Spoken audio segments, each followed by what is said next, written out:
오늘 말씀은 부활하신 우리 예수님에 대한 기사가 그대로 나와 있기 때문에 시기적으로 따지면 부활절에 관한 말씀이지만 우리가 누가복음을 해 나오다 보니까 드디어 마지막 장 24장에 들어서게 되었는데 여기에서 처음에 부활하신 우리 예수님의 기사가 기록되어 있어서 드디어 접하게 되었습니다. 오랜 여정 동안 저와 함께 누가복음 말씀을 강해 설교로 들어왔는데 이제 금년에 끝날 것 같습니다. 그리고 내년부터는 또 새롭게 다른 말씀을 우리가 대하게 될 텐데 그런 맥락에서 부활절 설교가 되어질 말씀을 오늘 11월 첫째 주에 하게 되었다라고 하는 것을 먼저 말씀을 드립니다. 제가 독일에서 있을 때에 독일의 국영방송 제1 우리 한국의 KBS 방송과 같은 방송인 아르데라고 하는 그 TV 방송국이 있는데 부활절을 기해서 특별 기획을 하여서 부활에 대하여 그렇게 뭐라고 이야기할까요? 그건 어쨌든 그렇게 한 다큐멘터리 비슷하게 해서 하는 그런 프로를 본 적이 있습니다. 그러니까 사건에 관계된 사람들이 거기에 이제 사도들의 이야기처럼 이렇게 비교를 해 나가면서 그런 이야기들을 하는데 결론이 뭐냐면 예수님의 십자가의 그 고난과 부활, 그 의미가 도대체 뭐냐라고 하는 겁니다. 근데 그분들의 결론이 뭐냐면 그것은 우리가 여기서 나오는 우리라고 하는 이야기는 사도들, 거기에 나오는 그 역사를 그렇게 탐구하는 사람들이 자기네들이 예수님과 함께 있었던 사도들로 그렇게 같이 동질화시켜서 그 프로를 진행해 나갔는데 그것은 우리가 쓰지 않았다. 그게 그렇게 결론을 내는 겁니다. 사도들이 쓰지 않았다. 단지 후대인들이 삽입한 것뿐이다. 이렇게 그렇게 결론을 내는 것을 보게 됩니다. 그리고 우리가 성경에서 알 수 있는 것은 우리가 쓴 것은 예수님께서 가르쳐 주신 산상수훈 이런 것들이다. 그런 말씀인 것입니다. 마태복음 5장서부터 나오는 산상수훈 알죠? 팔복으로부터 시작되는 그 산상수훈. 이런 것을 가만히 듣고 있으면서 여러분 독일은 기독교가 국교입니다. 그렇기 때문에 목사님들이 나라의 월급을 받는 공무원입니다. 신부님들도 공무원이고 목사님들도 공무원입니다. 목사님 되기, 신부님 되기가 얼마나 어려운지 모릅니다. 그리고 독일에서는 그렇게 목사님, 신부님 그러면은 그 신분을 보장해주고 그 아주 굉장히 신뢰하는 그 신뢰도가 굉장합니다. 그래서 독일의 그 나라의 그 종교가 기독교인데 그러면서 기독교라고 나라의 종교를 기독교라고 고백하는 그들의 그런 신앙의 상태를 보니까 예수님의 부활 이거는 나중 이야기지 예수님께서 십자가에 달려 돌아가셨고 부활했다라고 하는 것을 못 믿는구나라고 하는 것을 알 수 있습니다. 완전히 지금 우리가 믿고 있는 그러한 부활신앙의 신앙이 아닌 그냥 산상수훈을 믿는 곧 우리 기독교는 도덕과 윤리를 주관하는 그러한 종교 중에 하나인 것을 그렇게 가르쳐주고 있습니다. 만약에 우리 기독교에 전하는 것이 복음이 단지 산상수훈뿐이라고 하면 그런 불교에서 이야기하는 도덕경에서 보여지는 이야기 또는 샤머니즘, 무교에서 근거하고 있는 화랑정신의 세속 5개 이런 것들과 무슨 차이가 있겠습니까? 기독교와 불교 그리고 이슬람 이런 모든 종교와 아무런 차이가 없다라고 하는 것을 끝내 이야기할 수밖에 없습니다.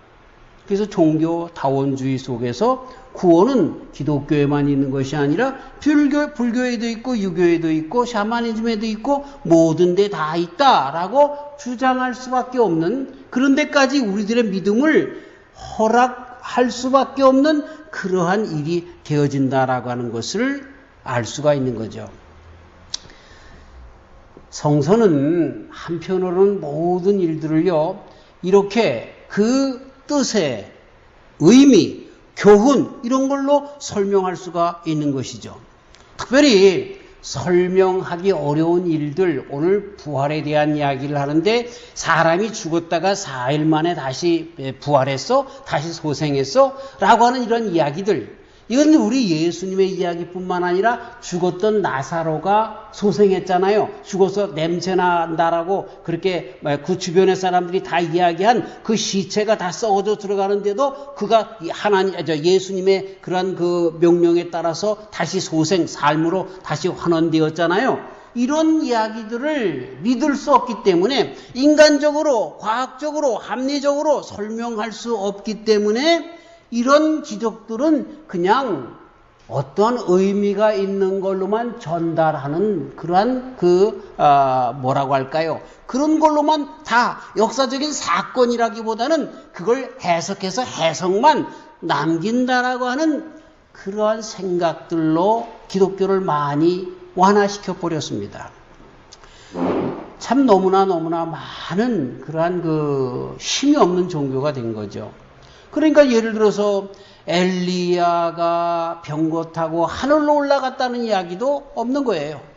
못 믿으니까. 그렇죠? 또 정말 죽었다가 살리신 예수님의 부활, 기적과 같은 것들, 그리고 엘리사가 그 정말 사렙다 과부의 아들을 살린 것, 이런 모든 기적들이 다 필요 없는 거예요.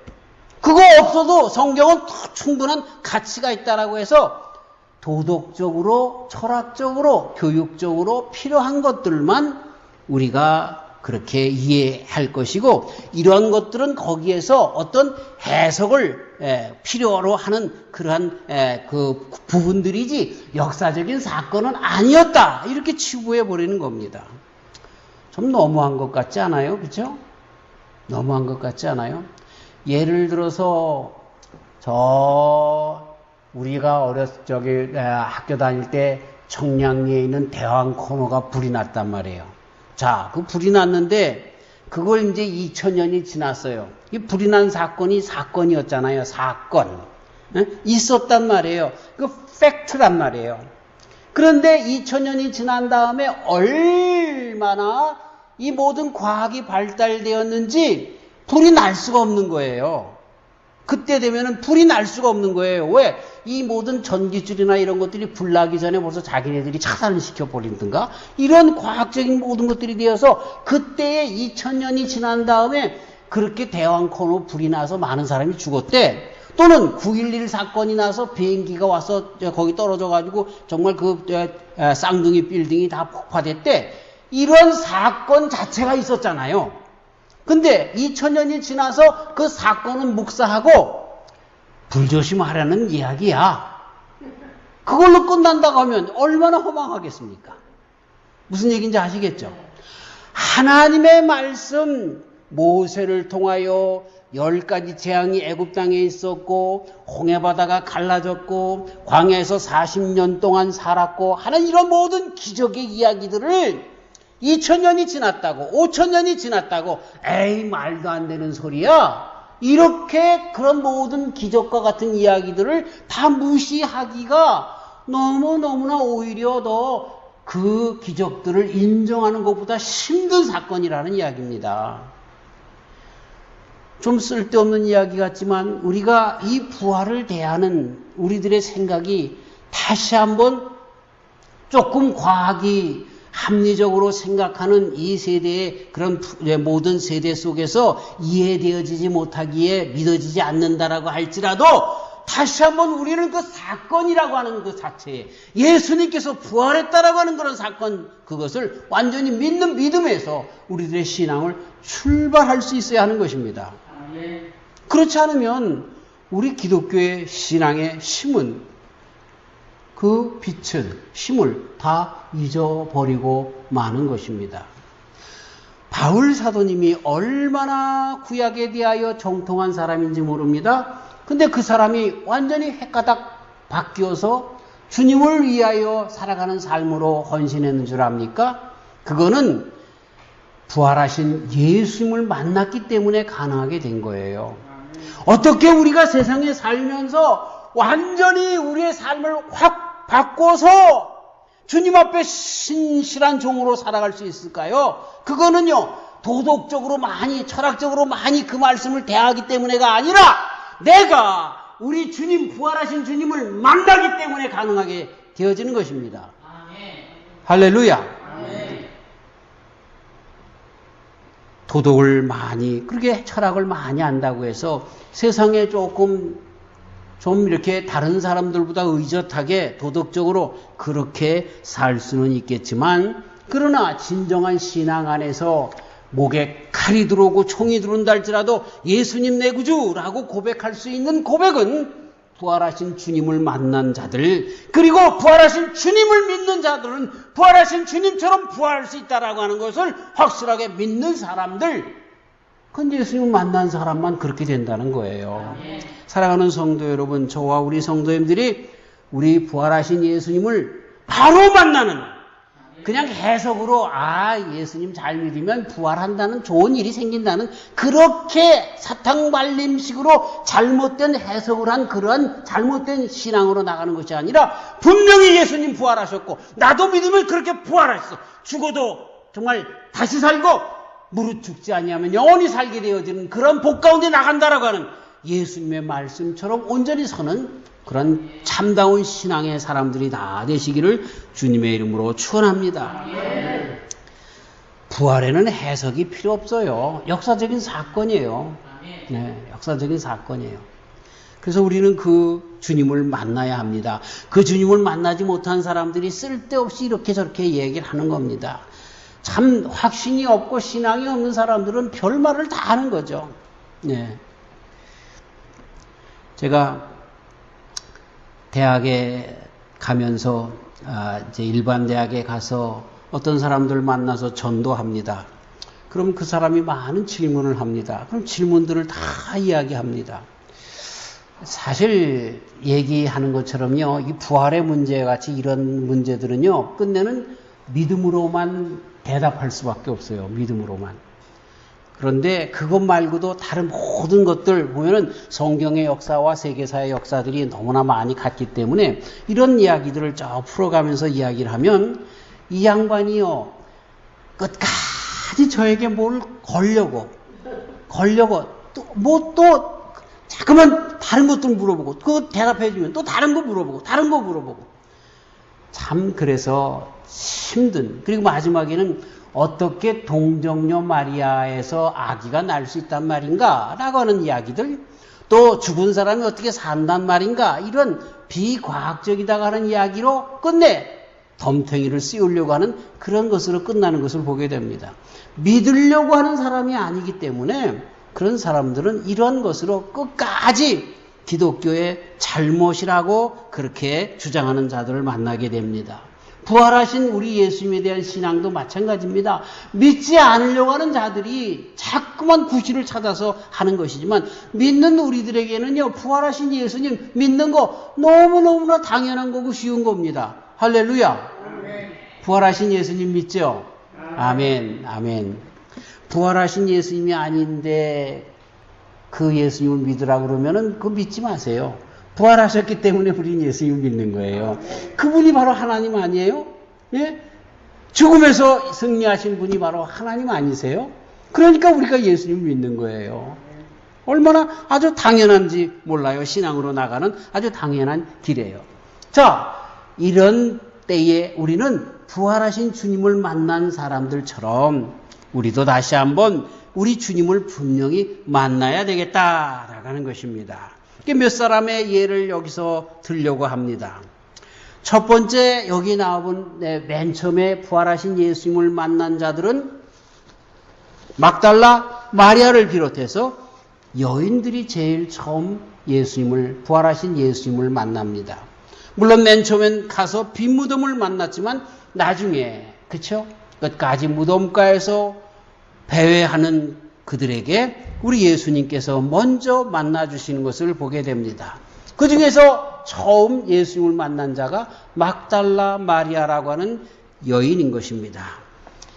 마가복음 16장 9절에도 마태복음 28장 9절에서도 여자들에게 제일 처음 나타나셨는데, 그런데 막달라 마리아가 그 중에 하나입니다.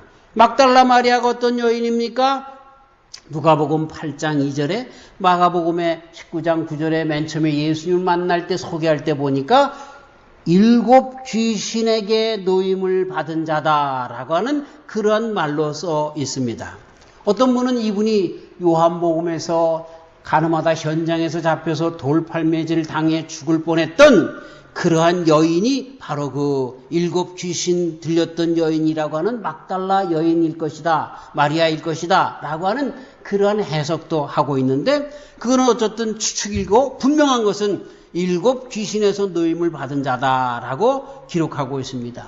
그리고 그런 가운데서 노임을 받은 이 막달라 마리아, 그가 정신질환에 걸렸었는지 아니면 7 귀신이라고 하는 것이 여러 가지 죄 가운데 정말 가늠하다가 현장에 잡혀서 죽을 만한 죄를 지은 그런 죄악 가운데 있었던지, 이렇게 참 어려운 문제 속에 있었는데 예수님을 만나서 예수님께서 해결해 준 분인 그런 여인이 바로 막달라 마리아인 것입니다. 그리고 그것보다 중요한 것은 이 막달라 마리아는 그 후로 그 이전의 모든 삶을 버리고 우리 주님을 따라간, 그리고 우리가 잘 아는 것처럼 예수님께서 십자가에 달려 돌아가실 때 십자가 밑에까지 끝까지 예수님과 함께 동행했던 여인이 바로 이 막달라 마리아. 그리고 예수님의 무덤을 아리마대 요셉이 정말 그 동굴 무덤 속에 놀 때도 거기 가서 어디에 예수님을 넣는가라고 하는 것을 끝까지 보았던 그런 막달라 마리아. 그리고 안식 그 첫날 새벽에 예수님의 시체에 바를 향품을 가지고 동이 트자마자 그 무덤가에 달려갔던 그 여인이 바로 막달라 마리아. 한 번 주님께로부터 은혜를 받아 정말 죄 용서함과 7 귀신에 가진 모든 세상에 많은 그런 염려와 근심과 걱정과 귀신들의 많은 그런 가운데서 노임을 받은 이 여인이 그 예수님의 은혜에 감격하여서 예수님을 따라다녔던 그 여인, 그가 바로 예수님을 처음 만나는 영광을 얻게 되었다라고 하는 것입니다. 누가 예수님의 부활하신 예수님을 처음 만날 수 있어요?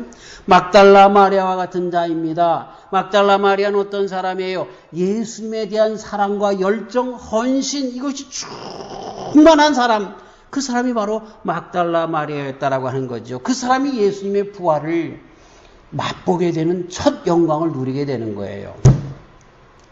우리가 예수님을 믿잖아요. 교회 신앙생활을 하잖아요. 하나님께로부터 구원받았잖아요. 그러면 그 구원받은 은혜 가운데 주님에게 더욱더 충성하는 거야. 그런 사람에게 우리 주님께서 부활의 기쁨을 더욱더 충만케 맛보게 해주신다는 그런 얘기예요. 한 번 부활의 기쁨을 맛보고도 그 다음에는 떠나서 말이죠. 그냥 주님께로부터 순종해야 할 그 시간에도 그냥 톡톡톡톡 손 털면서 아무것도 하지 않고 이래라 저래라 말만 하는 사람, 이 사람들에게는 예수님의 부활이 또 와닿지 않는 것입니다. 막달라 마리아처럼 우리 주님의 은혜의 체험 가운데 마음껏 주님 앞에 나와 헌신하고 끝까지 주님을 따라다니는 자는 우리 주님의 부활을 처음으로 만날 수 있는 영광, 부활의 주님 안에서 남은 여생 또 부활의 신앙 가운데 온전히 설 수 있는 그러한 인생으로 살아가게 된다라고 하는 것입니다. 사랑하는 성도 여러분, 우리가 주님께로부터 은혜를 받았으면 더욱더 주님의 은혜 가운데 순종하는 데 나아가면서 부활하신 우리 주님, 우리 예수님이 가는 곳은 어느 곳이나 가기 때문에 우리 예수님이 십자가만 있는 것이 아니라 부활의 영광이 있는데 그 부활하신 예수님을 만나는 저와 우리 성도님들 되시기를 주님의 이름으로 축원합니다. 선교사님들을 만나잖아요. 선교사님들을 만나면 우리가 생각할 때 그들이 얼마나 고생스러울까 하는 것만 생각하잖아요. 근데 선교사님들은 안 그래요. 순간순간 부활하신 예수님을 만난다는 거예요. 응? 그래서 너무나 선교의 일을 하면 할수록 더 뜨거운 주님의 사랑을 만난다는 거예요. 막달라 마리아는요, 부활하신 예수님을 만날 수밖에 없어요. 왜? 예수님의 삶은요, 부활하실 수밖에 없잖아요. 말씀 그대로. 근데 예수님의 삶을 끝까지 동행했잖아요. 그러니까 부활하신 예수님을 만날 수밖에 없는 거야. 우리의 삶도 부활하실 수밖에 없는 예수님과 끝까지 동행하시길 주의 이름으로 축원합니다. 그러면 그 부활하신 예수님을 만나게 되는 거예요. 때로는 우리 예수님이 십자가를 지는 것 보고 정말로 눈물을 흘리고 정말 우리의 삶이 예수님의 사역 가운데 십자가 같은 어려움을 하소연할 수밖에 없는 그런 일이 생길 수도 있지만 그럼에도 불구하고 주님 부활하신 것처럼 끝내 부활하게 되는 것을 보게 됩니다. 자, 두 번째로 베드로 사도님이 만났다라고 가르쳐주고 있습니다. 누가복음 오늘 봉독한 말씀 저 뒤에 보면 34절에 그리고 고린도전서 15장에 바울 사도님의 기록에도 베드로에게 나타나셨고 라고 하는 말씀을 해주고 있는 것을 보게 되는데 우리 베드로는 제자 중에 수제자라고 그러잖아요. 그래서 아마 베드로 사도님의 위치가 컸기 때문에 예수님께서 먼저 만나 주셨던 것이 아닌가라고 하는 그런 가능성을 볼 수 있습니다. 그러나 베드로는 예수님을 3번씩이나 부인한 사람 아닙니까? 그리고 그런 부인 가운데 얼마나 심히 통곡했는지 모릅니다. 잘못을 뉘우친 회개의 사람이 바로 베드로였습니다.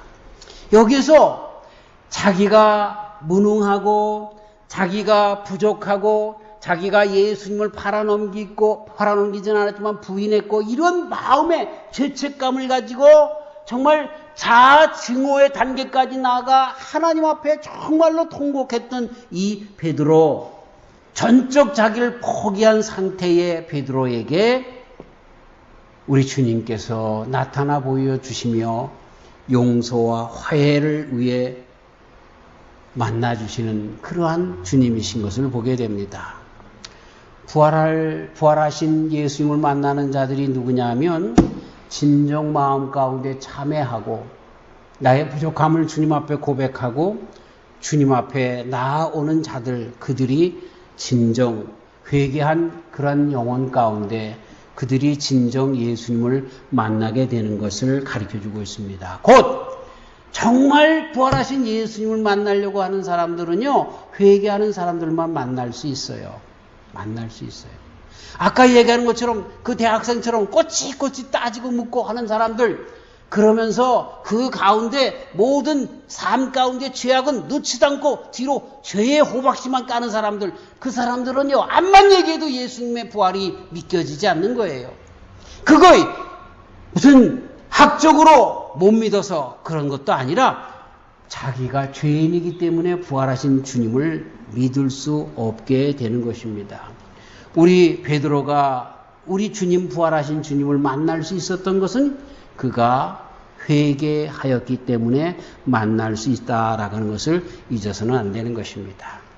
그 다음에 세 번째 부류가 누가복음 24장 36절 이하로 41절에 보면 다락방에 모였던 제자들, 공포와 절망 가운데 있었던 제자들에게도 우리 예수님께서, 부활하신 예수님께서 나타나 만나 주십니다. 이것이 요한복음 20장 19절에도 그대로 기록되어 있습니다.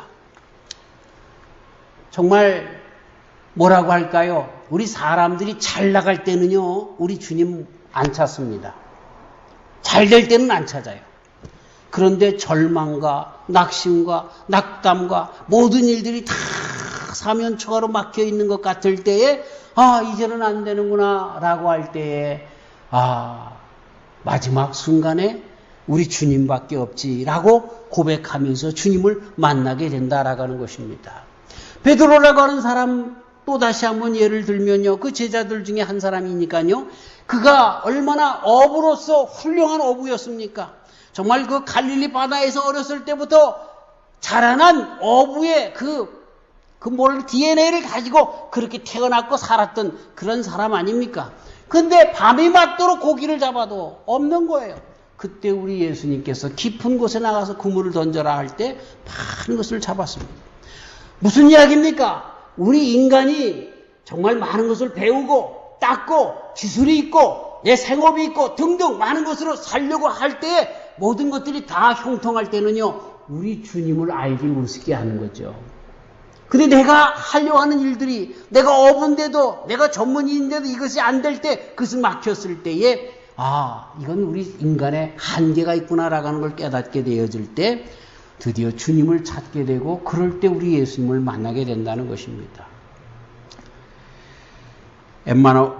절망의 공포에 빠진 이 제자들에게 오셔서 최악의 상태에서 우리 주님께서 만나 주신 것을 보게 됩니다. 우리가 세상에 살면서 절망 가운데 낙심 가운데 있습니까? 그때 다시 한번 뒤돌아보세요. 거기 내 옆에 찾아와 계신 우리 주님을 만날 수 있는 그런 기회 속에서 주님을 만나게 되는 겁니다. 주님을 만나시고 주님을 의지하는 저와 우리 성도님들 되시기를 주님의 이름으로 축원합니다.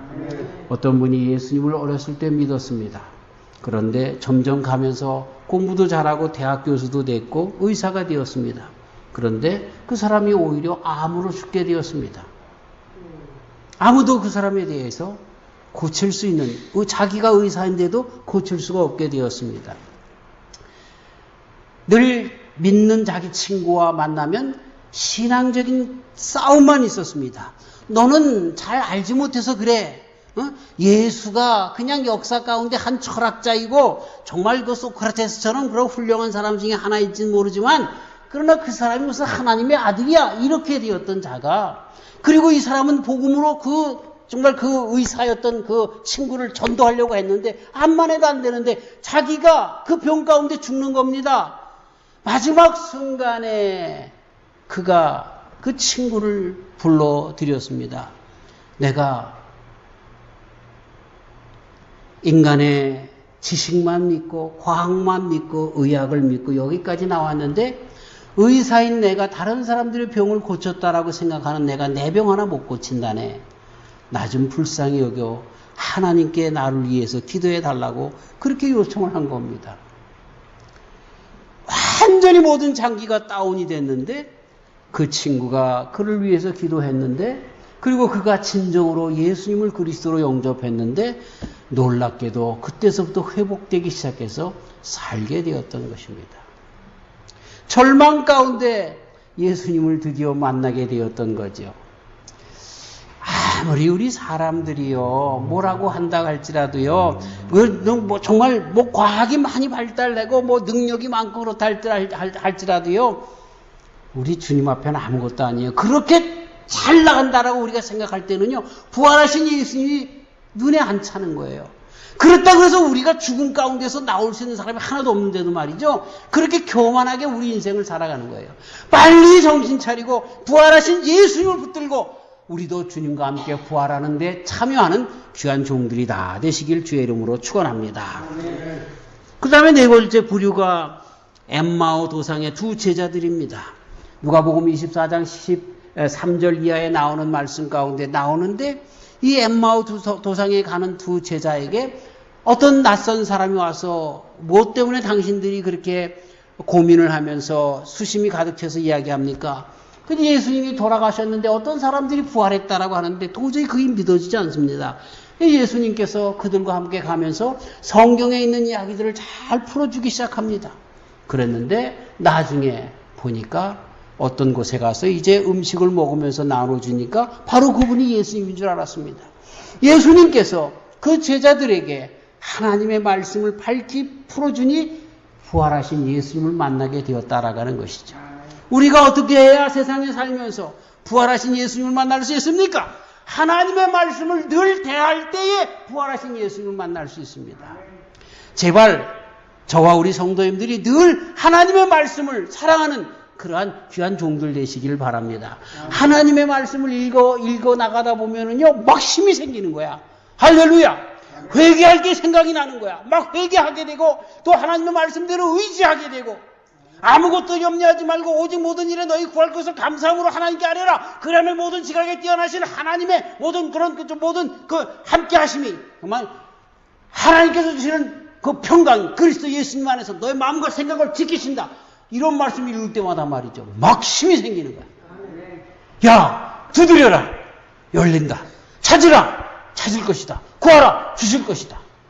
야, 악한 사람도 자녀가 생선을 달라고 그러는데 누가 전갈 줄 사람이 있겠느냐?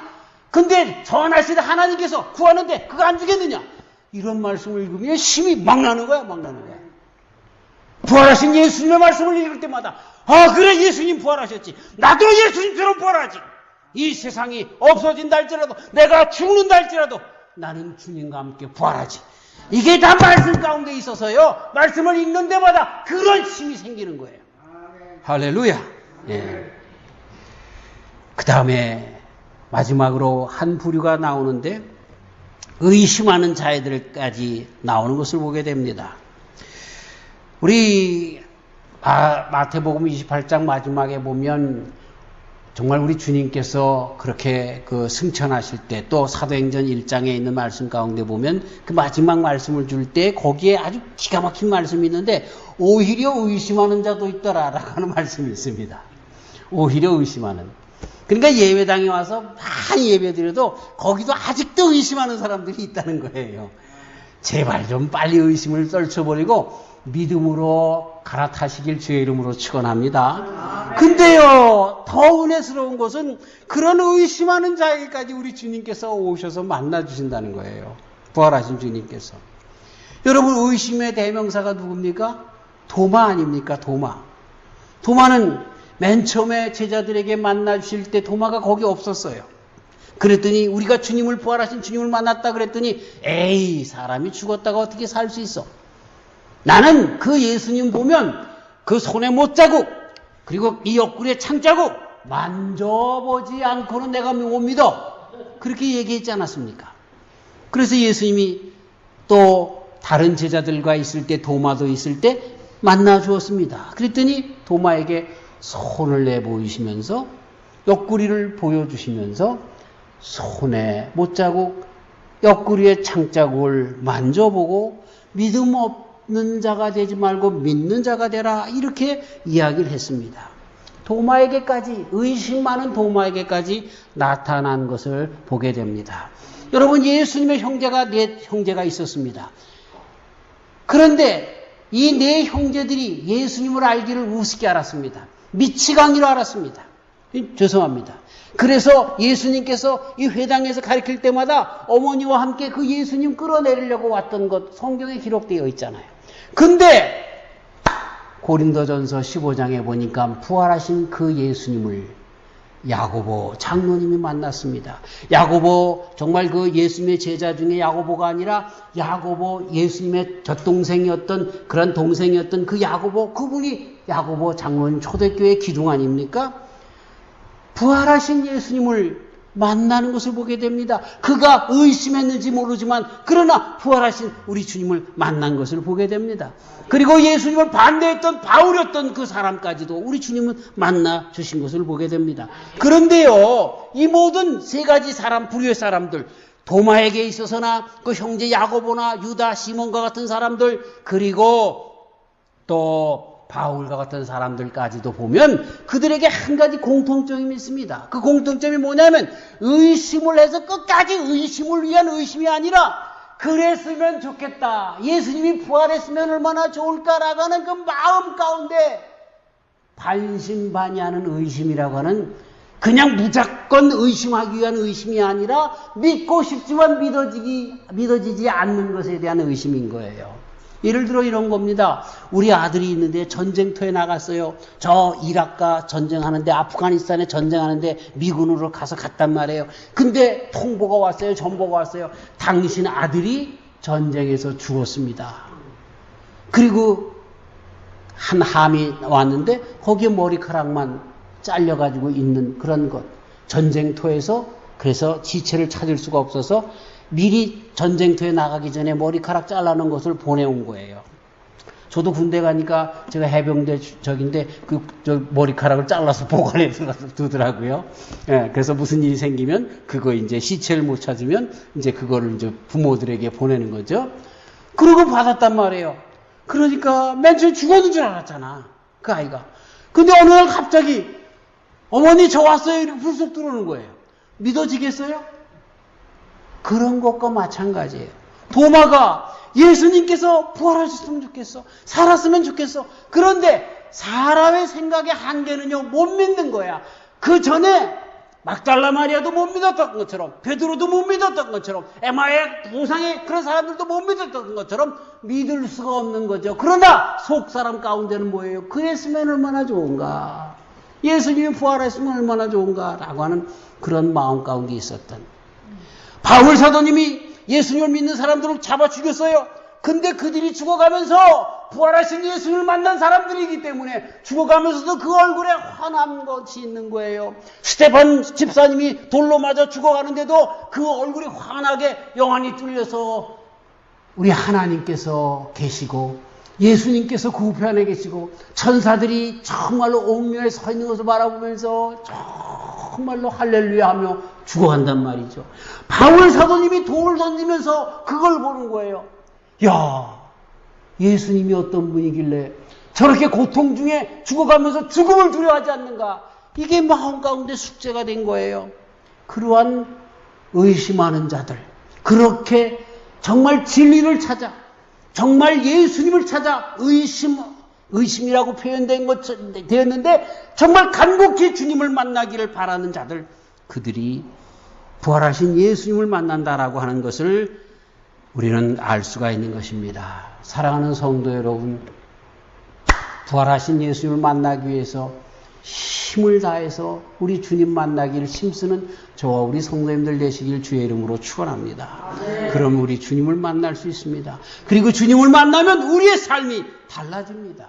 세상에 그 어떤 것이 우리들의 가치의 기준이 되는 것이 아니라 부활하신 주님 그분과 함께 영원히 살 하늘나라가 우리의 삶의 진정한 기준이요 가치가 되고, 그래서 어떻게 남은 여생을 살아갈지를 알게 되는 것입니다. 사단 마귀는 이런 부활신앙을 가진 자들, 그들이 두려워서 지금은 제가 말씀드린 것처럼 독일의 국영방송이, 기독교 나라의 국영방송이 그런 부활은 다 후대 사람들이 소설로 꾸민 거다 이렇게 해내는 사단 마귀에게 다 속아서 넘어가는 그런 세대가 되었는데, 이 세대를 본받지 말고 우리는 주님께서 우리들의 진정한 부활이 되시는, 소망이 되시는 주님이라고 하는 고백 가운데, 부활하신 주님을 믿는 신앙 가운데 바로 나가시는 저와 우리 성도님들 되시기를 주님의 이름으로 축원합니다.